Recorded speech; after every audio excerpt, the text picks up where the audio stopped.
지역화폐 또는 지역상품권 정책론 제5강 가맹점은 어떻게 정하고 어떻게 관리해야 하나에 대해서 말씀드리겠습니다. 저는 한국지방행정연구원의 전대욱입니다. 자, 가맹점이라는 표현은 과연 어디서 온 것인가? 이번에는 가맹점에 대해서 좀 생각해 보겠습니다.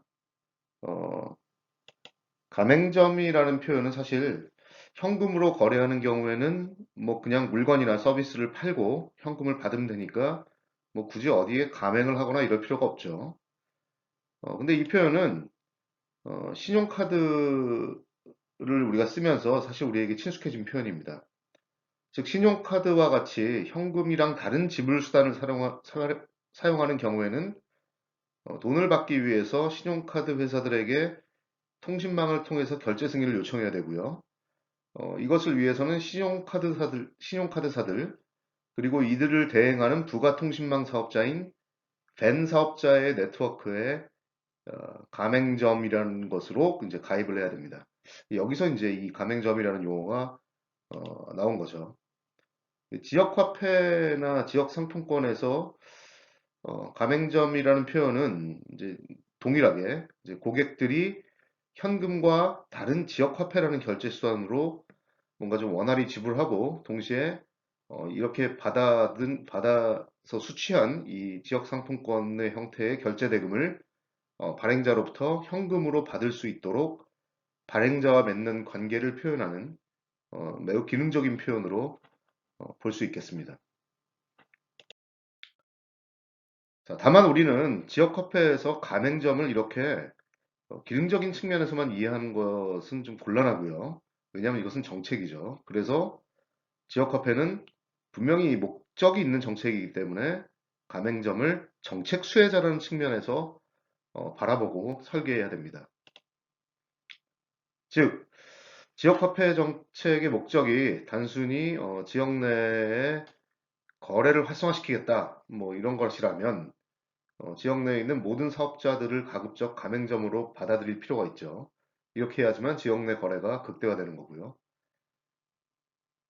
그에 반해서 만약 지역경제 활성화라는 일반적인 목적에 조금 더 포커스를 맞춰서 어, 지역 내의 소상공인과 자영업자들을 위한 정책으로 가져가야 된다면 가맹점을 어떻게 설계해야 될 것이냐. 사람들은 사실 대부분이 대형마트에서 소비를 많이 합니다. 그렇다면 만약 대형마트를 제외하고 소상공인과 자영업자만 가맹점으로 받는다면 사람들이 상당히 좀 불편할 수 있어서 좀 문제가 되고요. 그렇다고 대형마트를 가맹점으로 받는다면 소상공인과 자영업자들에게 돌아가는 이 혜택이 과연 뭐냐, 정책의 베네핏이 뭐냐, 뭐 이런 문제에 어, 직면할 수가 있습니다. 그렇다면 뭐 어떻게 해야지만 소상공인과 자영업자를 위한 정책이 될 수 있을까? 가맹점들을 어떻게 그 범위를 설정해야 될까? 자, 물론 소상공인과 자영업자들도 자신들이 거래대금으로 받은 지역화폐를 다른 자영업자나 소상공인에게 쓴다는 보장은 없습니다. 아까 대형마트처럼. 그렇다면 우리가 생각하는 이 정책 효과로서의 지역 거래 활성화가 되면서 거래가 순환되면서 자금이 순환되는 이런 효과들이 없는 것 아니냐?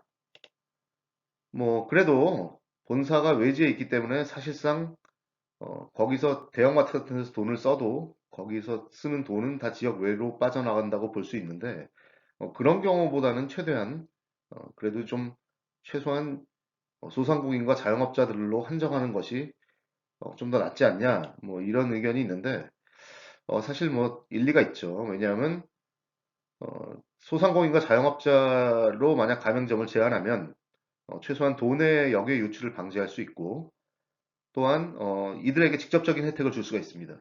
이것은 이제 보통 신용카드로 많이 결제하니까 그 신용카드의 수수료 대략 한 평균 2% 내외겠죠.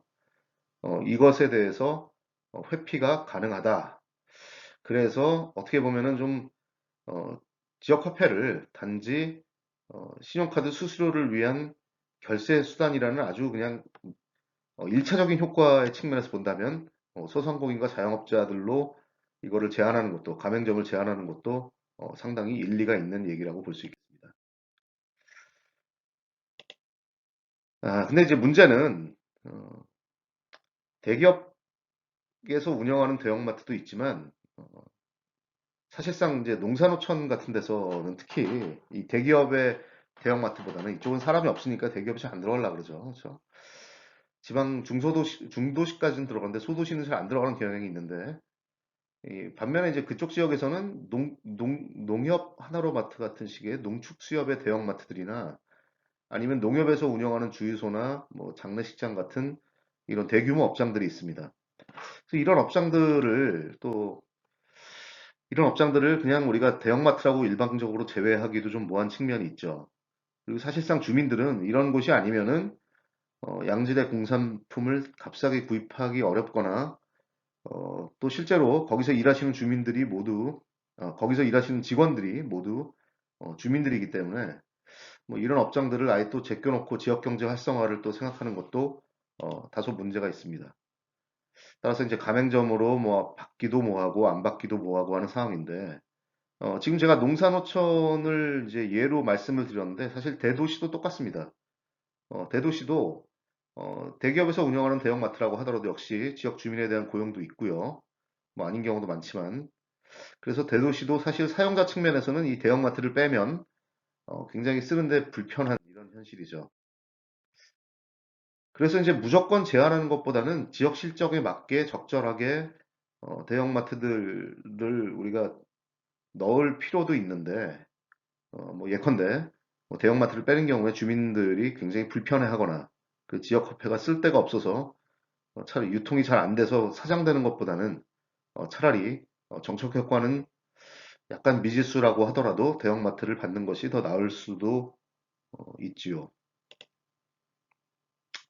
그래서 이제 대형마트를 가맹적으로 받을 때는 어떻게 할 것이냐, 뭐 어쩔 수 없이 받는데 다만 이제 조건을 좀 걸 필요가 있습니다. 즉 대형마트는 지역 내 대형마트에서의 지출은 지역 외로 빠져나갈 수 있기 때문에 그 빠져나가는 분만큼을 지역사회에 좀 공헌하도록 이 지역 경제 상생 거버넌스 차원에서 좀 협조를 많이 요청을 해야 됩니다.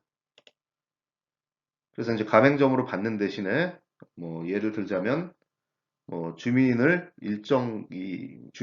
이 대형마트의 직원으로 일정 비율 이상 뭐 50% 이상, 60% 이상 뭐 고용해야 한다고 이렇게 조건을 걸든지 혹은 이 결국 지역 외로 빠져나가는 돈을 우리가 이 회계상으로 어떻게 포착하게 될지 모르겠지만 대체로 뭐 영업이익 정도라고 볼 수 있겠는데 이 영업이익 이상의 지역화폐를 구매하도록 그렇게 우리가 좀 조건을 걸어서 그런 의무 조항을 넣어서 이 가맹점 협약 같은 것들을 맺는 것이 바람직하다고 볼 수 있겠습니다. 이렇게 가맹점의 범위에 관한 정책적인 결정 사항들이 정해지면 조례를 통해서 이것을 이제 제도화할 필요가 있죠. 그렇게 이제 가맹점에 대한 관리를 추구해야 되는데 대부분의 지방자치단체에서 상품권을 발행하면서 혹은 뭐 지역화폐를 발행하면서 만든 이 조례들이 있습니다. 이런 조례들은 상당수가 이제 행정안전부에서 지역사랑 상품권 표준 조례안 같은 것들을 제시를 했는데 그것에 따라서 제정된 경우가 많죠.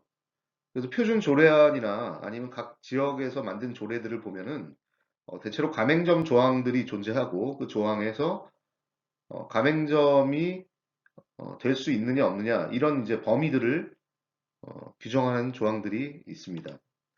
이런 데를 보면 가맹점이 될 수 있는 지역 내 업소들로서는 우선 뭐 아까 좀 목적이 일반적이라면 지역 내 모든 업소로 정한 경우도 있고요.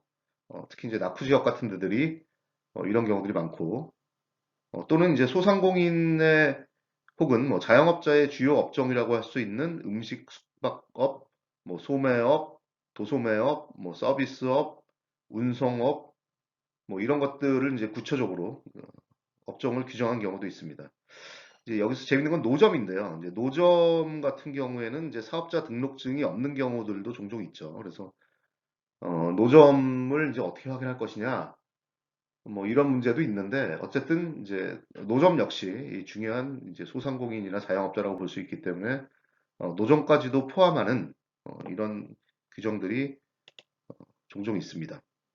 그리고 또한 이제 가맹점이 될 수 없는 지역 내 업소들도 있는데요. 아까처럼 뭐 대형마트를 뭐 제한하는 경우나 혹은 뭐 제한하지 않는 경우도 있고요.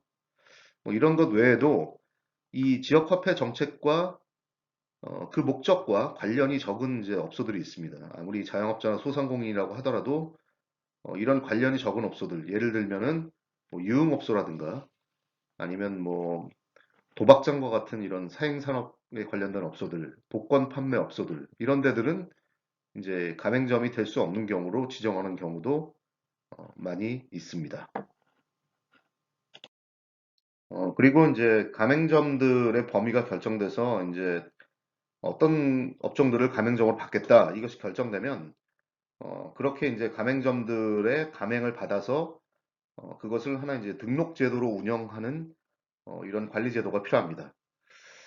지역 내에 만약 모든 업소를 가맹점으로 하겠다, 뭐 굳이 등록제가 필요 없다고 이렇게 생각하실 수도 있겠지만, 저는 그렇게 생각 안 하는데, 왜냐하면 등록제를 시행해야만이 지방자치단체에서 최소한의 관리를 할 수 있다라고 보기 때문입니다.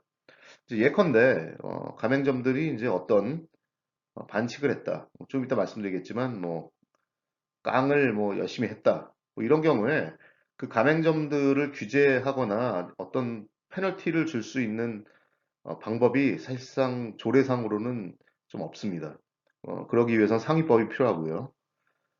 그건 그 이슈에 대해서는 제가 이제 나중에 좀 자세히 말씀드릴 텐데, 다음 강좌에서 자세히 말씀드릴 텐데, 일단은 뭐 이 정도로 말씀을 드리고, 어쨌든 그런 식의 어떤 가맹점 관리를 하기 위해서는 이 등록제가 필요하다라는 정도를 어, 일단 여기서는 말씀드리고요. 이 등록제를 통해서 조례에서 정한 가맹점의 범위에 맞는지 아닌지에 대한 이제 확인하는 것은 물론이고, 또 이제 가맹점별로 지역화폐 거래량 등을 주기적으로 모니터링하는 것이 필요합니다. 이게 왜 필요하냐?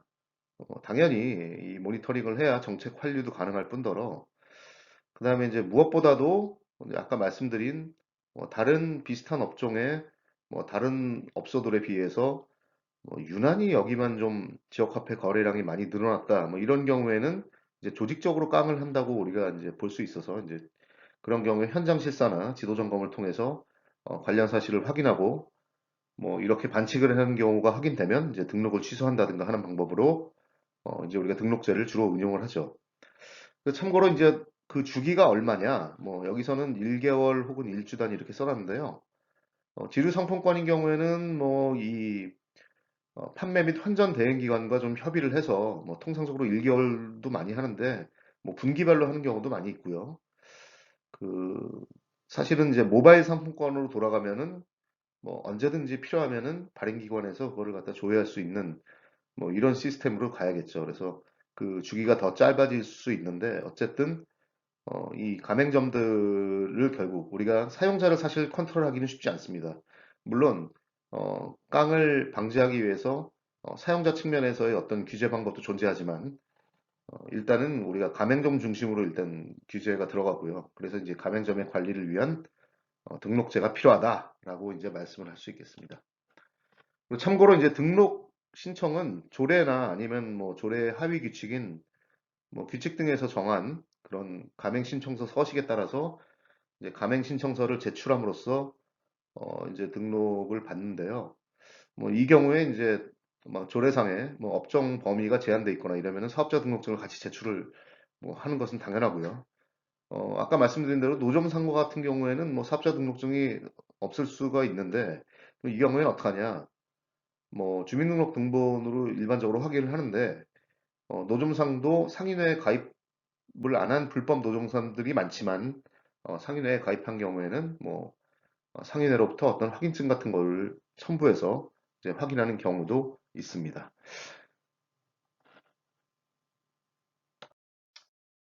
자, 오늘은 이제 가맹점에 대해서 간단하게 살펴봤는데요. 가맹점은 결국은 정책 수혜자이기 때문에 정책 수혜자의 관점에서 이 정책 목적이나 정책 효과를 높이기 위해서 우리가 가맹점을 어떻게 정의할 것이냐, 이것이 대단히 중요한 문제였습니다. 다음 시간에는 또 하나의 중요한 이 이해 당사자로서의 이 사용자를 우리가 어떻게 볼 것이냐, 이거에 대해서 집중적으로 다루도록 하겠습니다. 자, 감히 구독과 좋아요를 부탁드리고요. 마찬가지로 댓글과 페이스북을 통해서 여러 가지 질문이나 코멘트를 부탁드리겠습니다. 감사합니다.